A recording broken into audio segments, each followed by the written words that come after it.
Pour toi, voici en exclusivité sur une chaîne YouTube francophone l'interview de l'actuel PDG et fondateur de Trade Republic qui nous en dévoile un peu plus sur les coulisses de ce courtier. Encore une fois, cette vidéo n'est pas sponsorisée, mais le lien pour s'inscrire sur Trade Republic en moins de 10 minutes qui est dans la description est un lien d'affiliation.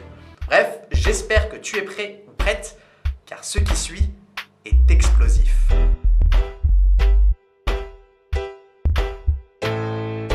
Hello, Kristen. Hey. Thank you so much for having me. Yeah, and for thank you your for having time. us as well. I know you're very busy.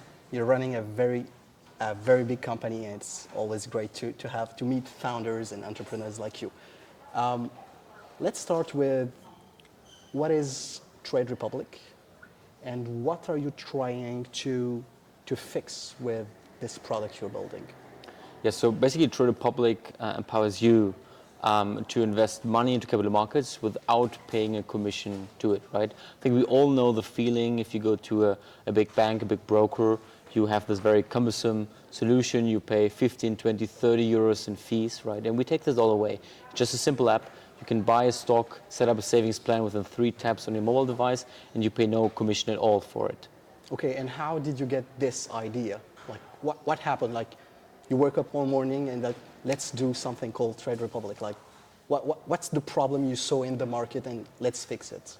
So I think the true story is we're doing it for quite some time. So we started the company in 2015.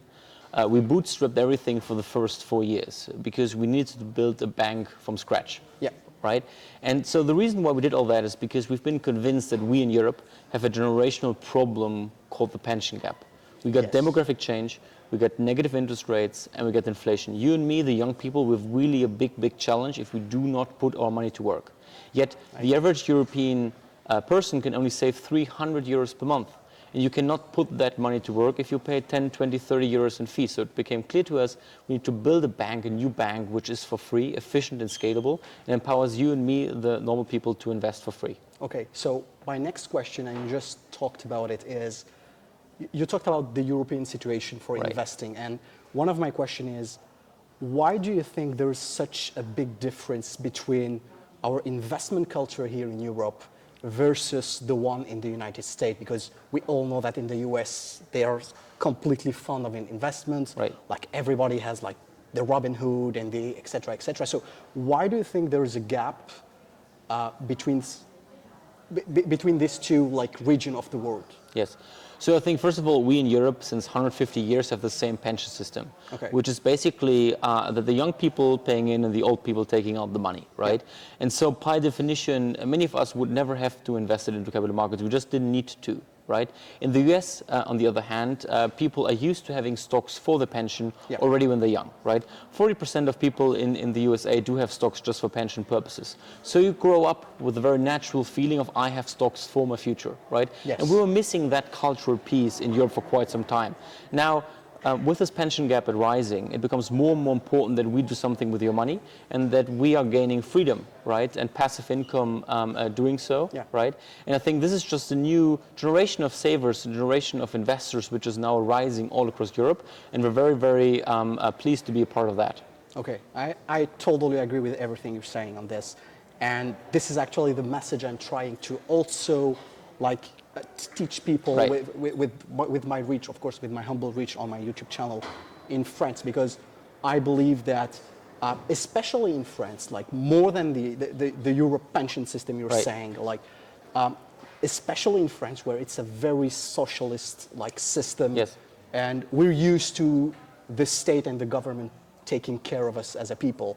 So it's very difficult to I mean, it's happening, but it will take time, you know, like to reach this level of, like investing is a reflex, right? I wake up in the morning, I receive my paycheck, first thing I do, or second thing I do is investing. Okay. No, so I honestly believe that next to climate change, the pension gap is the largest problem of our European society to solve, right? And I think it's a very similar problem because climate change is something which is happening today. It's backed by facts, but the consequences we're only going to see in 30, 40 years from today. So it's very easy to forget about it, right? Yes. And the pension is the same thing, right? All macroeconomic facts, negative interest rates, demographic change, inflation, are obvious. It's inevitable that you and me, we're going to have massive problems if we do not start saving, right?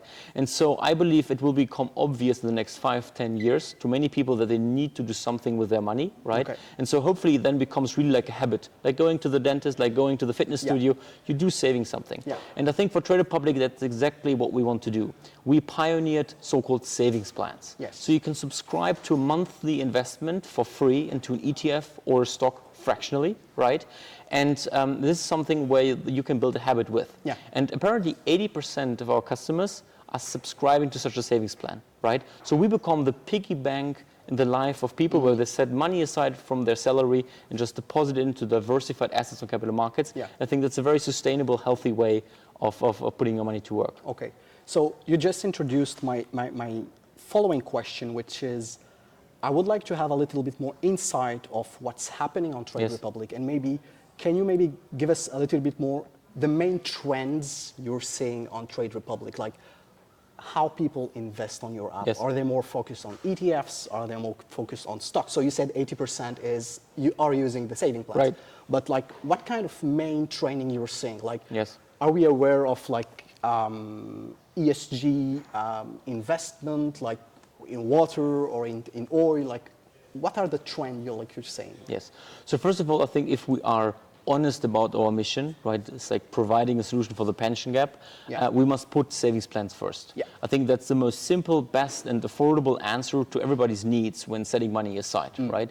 And so within the Trade Republic product, you will find savings plans are the core. And so this is what people are using it actually for. As I said, 80% do have a savings plan, right? And within the savings plan, people are seeking, on the one hand side, broad diversified ETFs, MSCI, but as well the MSCI Global Clean Energy, right? So they want to have an impact with what they're investing. But then again, people are saving into fractional stocks. So we empower people to own 10 euros in Amazon, 10 euros in Tesla or Apple, right? And I think that's a very great way of participating on the massive growth of big companies, right? And that's what we really see how people use our platform for.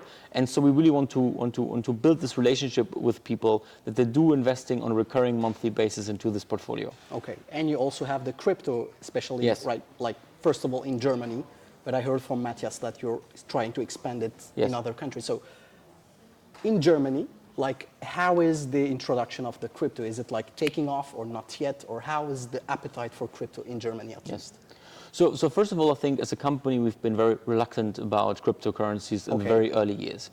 And I think somewhat last year, we have seen that the institutional money held in crypto is exceeding the retail money held in crypto, right? And so it became clear to us that crypto is emerging as an established asset class for people to set money aside. And if we talk about inflation, if we talk about negative interest rates, cryptocurrencies, some of them can be a good hedge against those trends as well, right? And so we're very afraid that people in Europe, again, are missing out, like they did in many stock trends in the past. And so now we want to make it available cheap, easy, secure as a bank to millions of people all across Europe to complement their portfolio with it.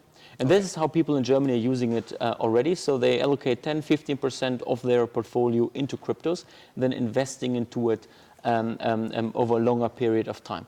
And I think it's in the early innings. It's a volatile market. Many people love to trade with it, and we encourage that also. But I think in the long run, it's more of diversification and hedging governmental and policy risks. So I totally hear what you're saying. And this, I understand, is the company as a whole position. What is, as Christian, what's your take on crypto? No, so really, I do believe that crypto is going to become a massive asset class. I think I'm personally afraid about inflation. I'm afraid about negative interest rates. I do foresee many governments having structural problems, right? And I'm a big believer in Europe, in the European mission. Yet I think I want to be hedging myself, my future, against the euro and its dependencies. right? Okay. And so I think crypto can be a valuable asset for that, right? And this is how I use it, for example. I hold Bitcoin, I hold Ethereum, and I do it with a long-term vision. I'm not really excited about short-term trading and gains. It's more about the long-term perspective of this becoming an alternative to the fiat euro. Okay. To get back to Trade Republic, there is a lot of competitors out there. Right. So a lot of old competitors, let's put them aside because there's definitely a difference. But there's definitely going to be a lot of competitors coming in. You have some new competitors as well, but it's definitely going to be a business booming in the next Yes. few years and decades. So as Trade Republic, why do you think, and I'm sure you think, that Trade Republic is the best option available out there? So why do you think it is? Yes. So first of all, I believe many players in that game are trading apps. We're not a trading app, we're a savings platform.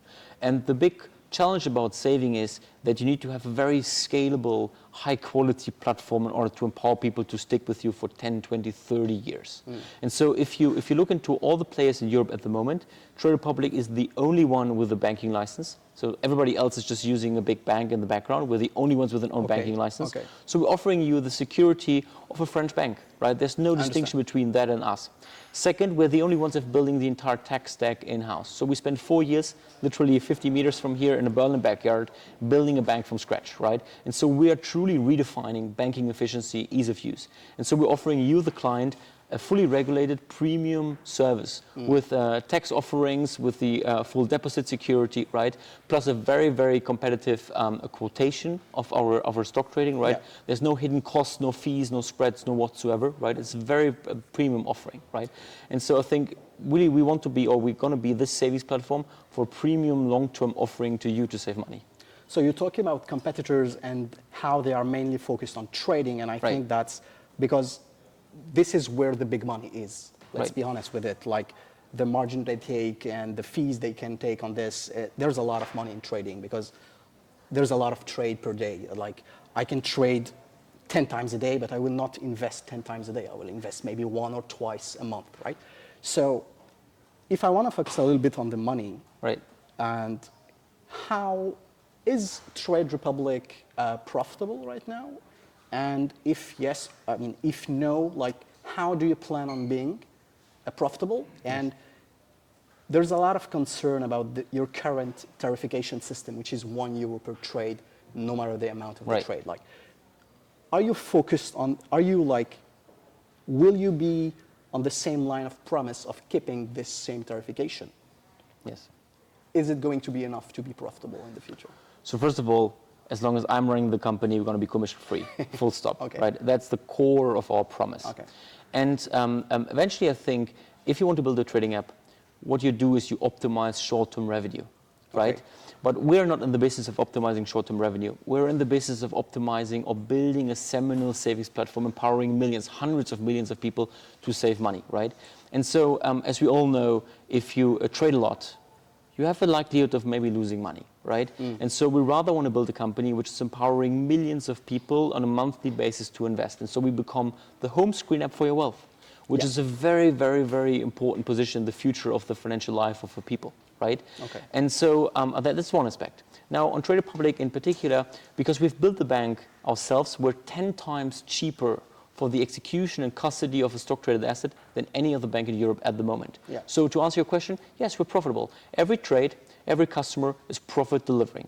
We're a startup at the same time, so we want to grow very aggressively, so we spend a lot of marketing money. So yes, we're burning some money at the moment, right? But that is a very deliberate decision which we can turn tomorrow if we want to, right? And on top of that, and I think that is very important to know for maybe prospecting customers of ours, we just closed a $900 million Series C funding round, which is in fact the largest Series C funding round ever conducted in Europe, and the largest investment of Sequoia, the most famous VC of the United States, having made in Europe. And I think this is really a testament of our long-term ambition, long-term success, that we can hold this promise as long as I'm sitting here for every customer. Okay. I talked with the internationalization team, and I know that your ambition is at least to spread across all Europe. When this will be accomplished? Well, we got a very aggressive team. We have a company you have seen today of 500, 600 people, like very smart, dedicated, hardworking people. And so we got a very strong ambition to serving the entire Eurozone, 320 million people by end of next year. By end of next year. Right? Okay. And so because we believe those macroeconomics are a burning problem in all European countries, right? So no country is an exception. So if we are honest about our mission, we need to empower literally everybody in Europe to put the money to work commission-free. Okay. 2 more questions, Christian.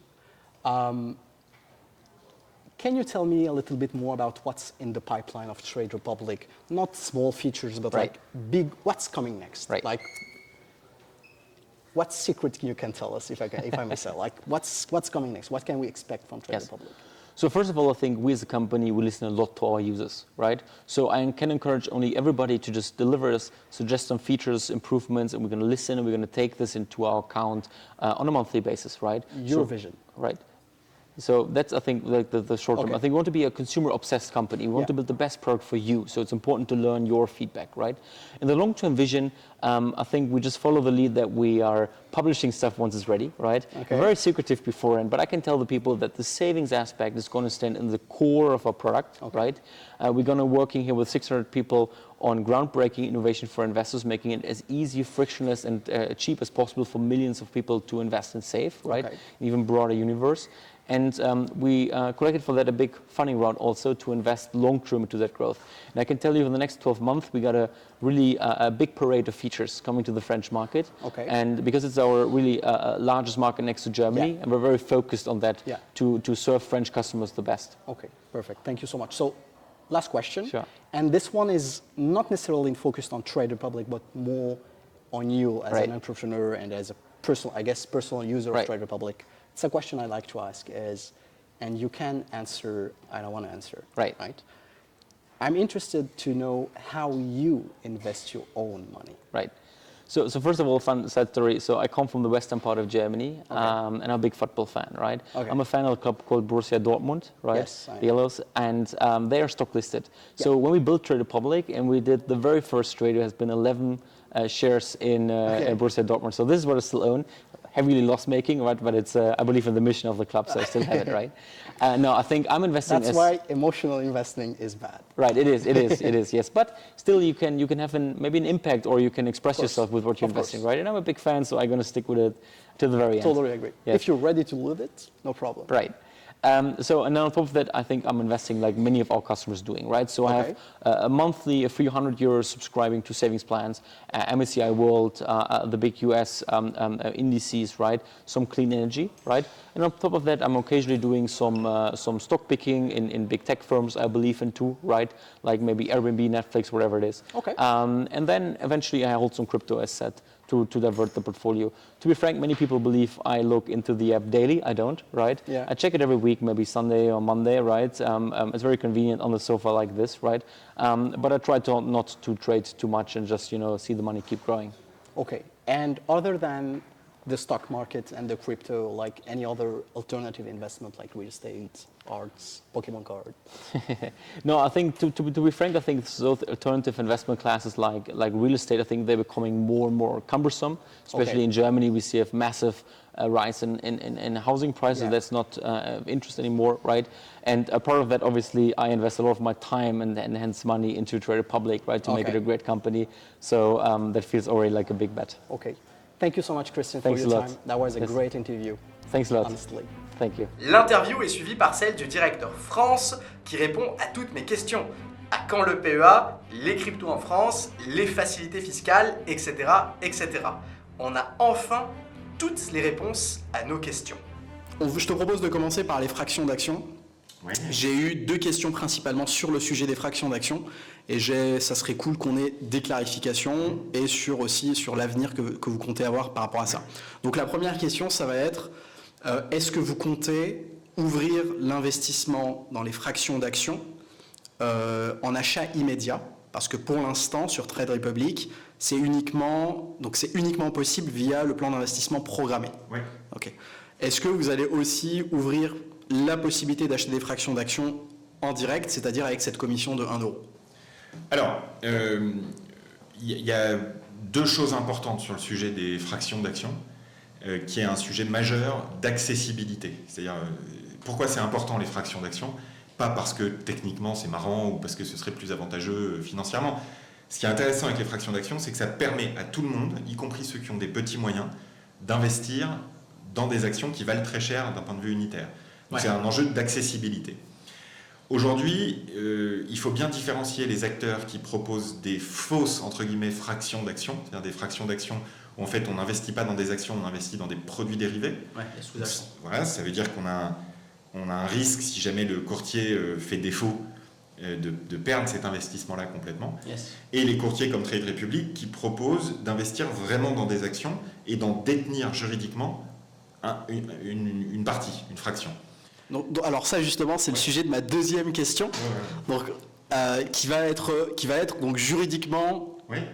qu'est-ce qu'une fraction d'action et la propriété, parce qu'il y a aussi beaucoup de réponses sur ça. Ouais. Mais si on veut rester sur la première question, Je vais qui est est-ce que je vais finir. En fait, donc oui, ça fait partie des choses qu'on souhaite proposer à un moment donné. À l'heure actuelle, celui qui veut acheter des fractions d'actions peut quand même le faire par le biais du plan d'investissement programmé. C'est-à-dire que, par ailleurs, c'est sans aucun frais, puisque les plans d'investissement programmés sont sans frais chez Trade Republic, et on peut mettre en place un plan d'investissement programmé, acheter une fraction d'action, on peut le supprimer, le modifier, le changer, voilà. Donc c'est très flexible déjà. D'accord. En revanche, est-ce qu'on veut le faire de manière normale ? Oui, tout à fait, ça fait partie des choses qu'on regarde avec d'autres projets. Mais ça serait logique qu'on le propose. Voilà. Après, dans quel ordre on va faire les choses ? On est une société qui est en hyper-croissance. Il faut imaginer, on a 1 million de clients en 2 ans en Allemagne. Donc on a énormément de priorités, énormément de choses à faire. Et beaucoup de boulot, beaucoup de recrutement aussi. On a dépassé les 500 salariés chez Trade Republic, alors qu'il y a encore 1 an, on était 200. Donc c'est une société qui est en hyper-croissance. Donc dans quel ordre on pourra faire les choses, ça je ne peux pas vous le dire pour l'instant. donc on ne peut pas avoir de tranche de timeline sur une fonctionnalité comme celle-là. Mais c'est prévu. Tout à fait. Ok. Et surtout, c'est déjà possible par le biais des investissements programmés. Ok, d'accord. Donc la seconde question en rapport avec les fractions d'action, ça va être, donc il y a plein de gens qui se demandent, quand j'achète une fraction d'action, surtout que la mode des fractions d'action est assez nouvelle, elle nous vient des États-Unis notamment, qui a été démocratisée par le Robinhood, donc c'est en train d'arriver en Europe. Donc les courtiers plus traditionnels, pour l'instant, ils sont à côté de ça, mais c'est arrivé avec les néo-courtiers, notamment Trade Republic. Donc il y a encore beaucoup de choses floues sur ce sujet, notamment d'un point de vue juridique et d'un point de vue de propriété. Donc ma question c'est, quand je détiens une fraction d'action sur Trade Republic, d'un point de vue juridique, est-ce que cette fraction d'action, elle est à moi ou est-ce qu'elle est à Trade Republic ? Comment ça se passe concrètement derrière ? Alors, la fraction d'action appartient juridiquement et comptablement à chaque investisseur, donc à chaque client de Trade Republic, à chaque utilisateur. Ce qui se passe très concrètement, c'est que chaque client de Trade Republic a un compte individuel à son nom, qui est hébergé, en l'occurrence chez HSBC, qui est ce qu'on appelle le dépositaire. Et ce dépositaire, la banque dépositaire, pour nous c'est HSBC en Allemagne, a des comptes, titres au nom de chaque client, sur lesquels les actions sont stockées. Quand on a une fraction d'action, on ne peut pas juridiquement diviser une action et en mettre un bout sur un compte titre, un bout sur un autre compte titre, un bout sur un autre compte titre. Donc ce qui est fait, c'est qu'un compte titre collectif est hébergé chez HSBC, où la fraction d'action est enregistrée au nom de chaque client.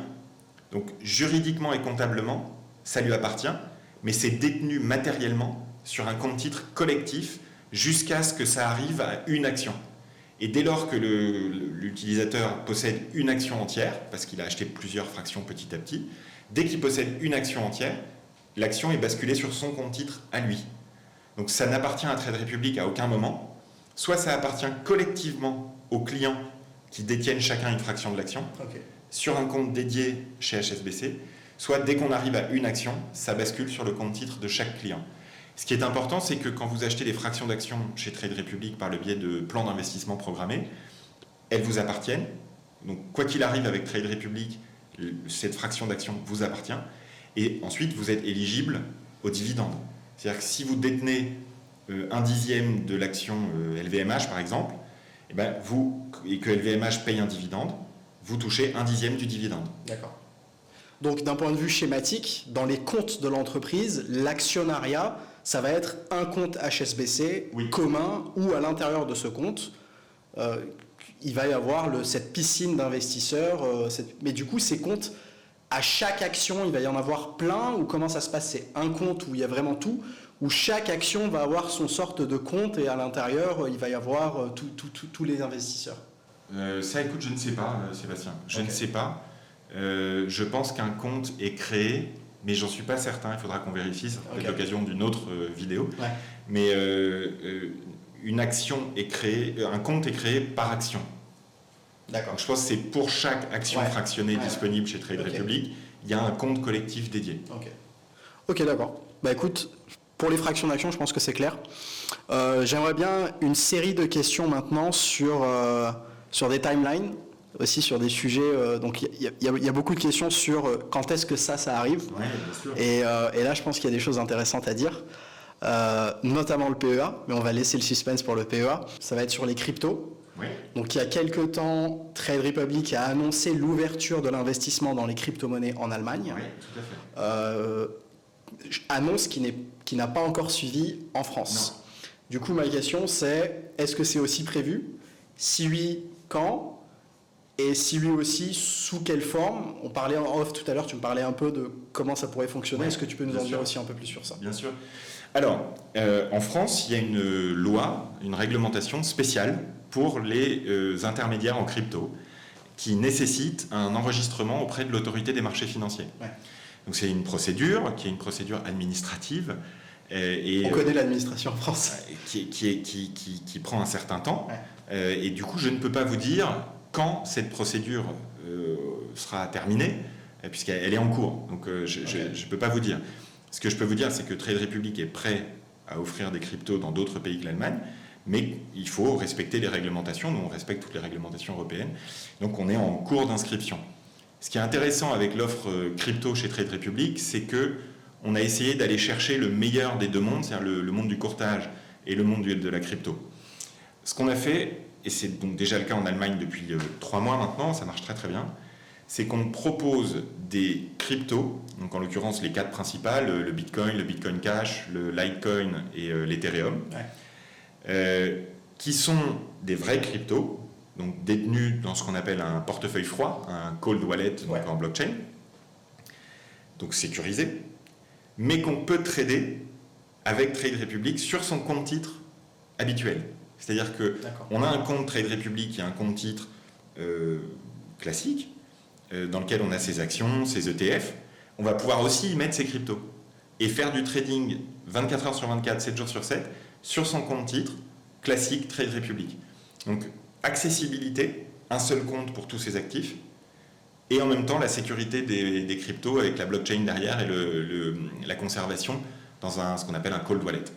Ok, donc là, si je comprends bien, l'avantage, c'est vraiment de centraliser sur une même plateforme et interface les investissements dans les actifs, on va dire, plus traditionnels qui sont les actions et les ETF, et les cryptos. C'est-à-dire qu'un utilisateur n'aura pas forcément besoin d'avoir plusieurs comptes, un chez Trade Republic ou un chez Binance ou Kraken par exemple, mais tout est de manière sécurisée sur Trade Republic. Exactement. Sur un cold wallet, tu m'as dit. Ouais. Ok.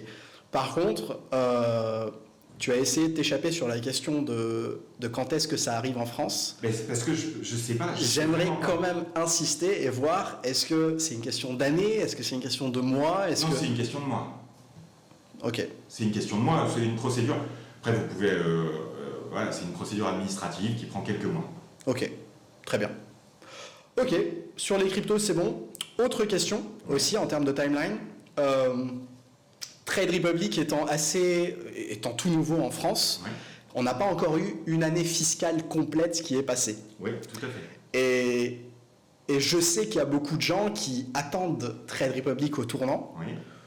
Et qu'ils attendent le mois de mars-avril pour voir un peu est-ce que Trade Republic, ça va être intéressant ou ça va pas du tout être intéressant d'un point de vue aide à la fiscalité, les facilités fiscales.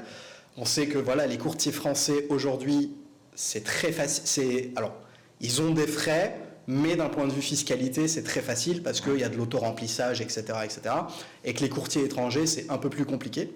Du coup, il y a beaucoup de gens qui se demandent à quoi va ressembler les déclarations fiscales sur Trade Republic. Et là, ça peut être intéressant d'avoir le point de vue. Et est-ce que vous avez des plans sur ça? Alors, c'est un sujet majeur pour Trade Republic. L'objectif pour nous est très simple, c'est de fournir la même qualité de service qu'un courtier français classique. Donc je peux pas dire mieux. On veut fournir le même soutien aux démarches fiscales de nos clients qu'un courtier français classique.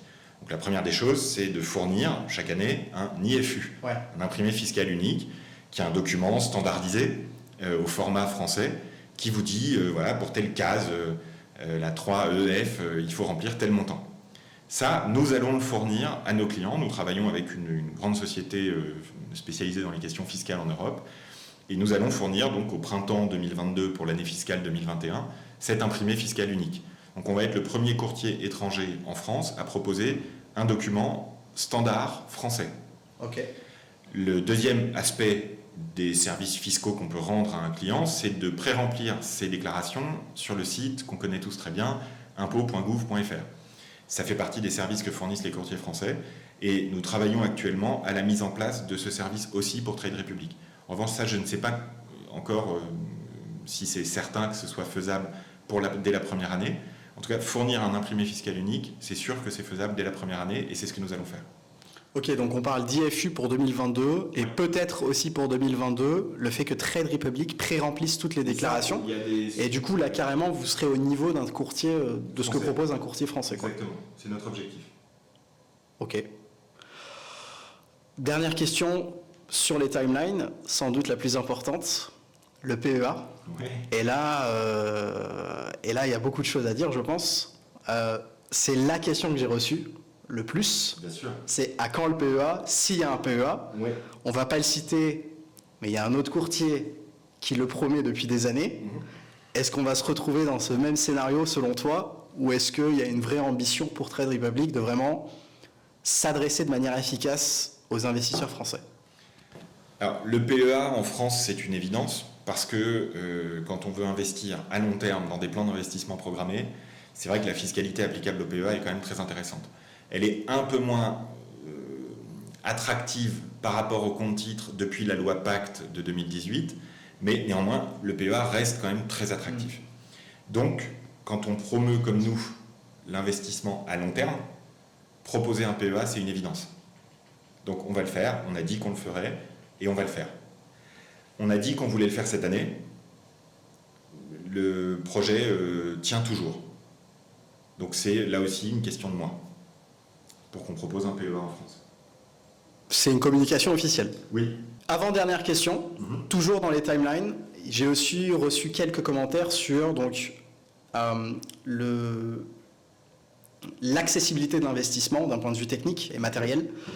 Et pour l'instant, Trade Republic est exclusivement mobile, c'est-à-dire qu'on peut trader sur mobile, mais il y a des gens qui vont préférer l'interface ordinateur, qui, tous les courtiers le font en général. Bon, là, on est dans une situation inverse où la plupart des courtiers n'ont pas forcément d'appli mobile, et du coup, là, on a pris le problème de l'autre côté. Mais est-ce que c'est dans les projets de Trade Republic d'avoir aussi une interface web pour les gens qui préfèrent trader sur un ordinateur? Alors, l'enjeu de Trade Republic, c'est l'accessibilité. C'est-à-dire, c'est comment on fait pour rendre accessible au plus grand nombre l'investissement à long terme pour que chacun puisse bénéficier des fruits de la croissance économique. Et donc l'accessibilité, au début, c'est passé par une appli mobile, parce que c'est ce qu'il y a de plus immédiat, on a tous notre smartphone toute la journée. Mais effectivement, il y a des investisseurs, peut-être plus aguerris, qui préfèrent les interfaces web. Donc la seule réponse que je puisse faire à cette question, c'est oui, c'est dans nos plans. Et abonnez-vous à nos réseaux sociaux, sur Instagram, sur Twitter, sur Facebook, pour être les premiers au courant de la date de lancement. Est-ce que ça veut dire que c'est pour bientôt? Abonnez-vous à nos réseaux sociaux. Ok. Mathias, dernière question un peu plus personnelle. J'aime bien la poser aux invités que je reçois sur la chaîne. Ça m'intéresse les expériences personnelles de chacun. Oui. Et moi, ça m'intéresse de voir, toi personnellement, est-ce que tu es un investisseur Si oui, dans quel type d'actifs? Est-ce que tu utilises Trade Republic? Ton parcours d'investisseur, est-ce que tu investis? Globalement, comment tu fais travailler ton argent? Alors, moi, j'ai un profil assez classique, je pense, jusqu'à présent. J'ai investi dans ma résidence principale. Comme beaucoup de Français, je crois, ont profité des taux de crédit assez bas pour investir dans l'immobilier. Donc, moi, j'ai investi dans une résidence principale. Et en parallèle, oui, j'ai un portefeuille sur Trade Republic. J'ai tout transféré, moi, chez Trade Republic depuis quelques mois. Donc, je suis un utilisateur heureux et beaucoup de plans d'investissement programmés. J'ai plusieurs choses. Après, c'est pas du conseil en investissement que je vous donne, c'est juste mon expérience personnelle. Moi, j'investis beaucoup dans des ETF. Okay. Parce que voilà, avoir 0,2% de frais annuels contre 2% sur un fonds classique, la performance à long terme est radicalement différente, quoi. On parle de plusieurs points de pourcentage. Voilà, potentiellement, ça change des milliers et des milliers d'euros à long terme. Donc, je privilégie moi les ETF. J'investis sur le secteur de la tech. J'investis sur la transition écologique. J'investis sur l'ETF le plus diversifié qui soit, qui est l'ETF MSCI World, donc des actions du monde entier. Mais moi, j'ai pris la version, on pourrait dire écolo, c'est-à-dire qui exclut toutes les entreprises les plus polluantes, voilà, avec uniquement des sociétés, il y a à peu près 2000 sociétés du monde entier, qui sont des sociétés plutôt responsables, plutôt favorables à la transition écologique. C'est le ESG, là. Exactement, ESG, écologiquement et socialement et gouvernance responsable. Okay. Donc ça, c'est un des ETF. J'investis aussi, moi, dans le secteur de l'eau, puisque mes investissements sont des investissements à long terme. Et il me semble que le secteur de l'eau est un secteur qui va probablement se développer dans les 30 ans qui viennent. Alors, je n'ai pas fait Polytechnique, mais voilà, il ne faut pas être un génie pour faire ce type d'analyse. Et puis, j'investis aussi dans le CAC 40, parce que je suis français et que je n'ai pas pu m'en empêcher. Et à chaque fois, en revanche, j'investis, moi, de manière mensuelle. Et j'ai un portefeuille qui est très diversifié grâce aux ETF. J'ai aussi quelques actions en direct. Je suis, moi, des influenceurs comme toi sur les réseaux sociaux. Je regarde des sites voilà, qu'on ne va pas mentionner ici, mais qui sont bien connus des investisseurs français, pour investir dans des sociétés qui ont un profil de dividende. Okay. Donc j'ai aussi la dimension dividende dans mon portefeuille d'actions pour avoir des dividendes réguliers qui tombent. Ok, d'accord. Et je fais tout en investissement programmé. Je n'essaye pas de battre le marché. Il y a beaucoup de gens qui pensent que la bourse, c'est fait pour acheter au plus bas et vendre au plus haut. C'est possible, mais ça ne s'appelle pas investir. Ça s'appelle spéculer. Et c'est pas un crime. Il y a plein de gens qui le font et certains y arrivent et c'est très bien.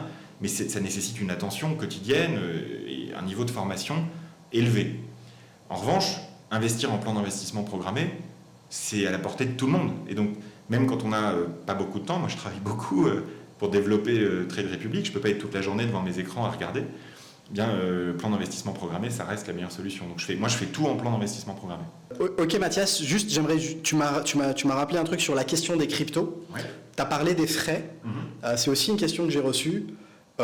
Est-ce que la politique tarifaire de l'investissement dans les actions et les ETF sera la même sur les cryptos?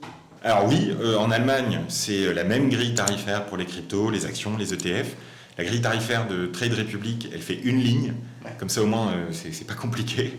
C'est 1 euro par ordre, quel que soit l'ordre. Du coup, si j'ai bien compris, il sera possible d'investir dans les crypto-monnaies en plan d'investissement programmé, c'est-à-dire sans frais. C'est l'objectif, oui. Ok, super. Mathias, merci beaucoup. Merci à toi, Sébastien. Super. Bienvenue à Berlin.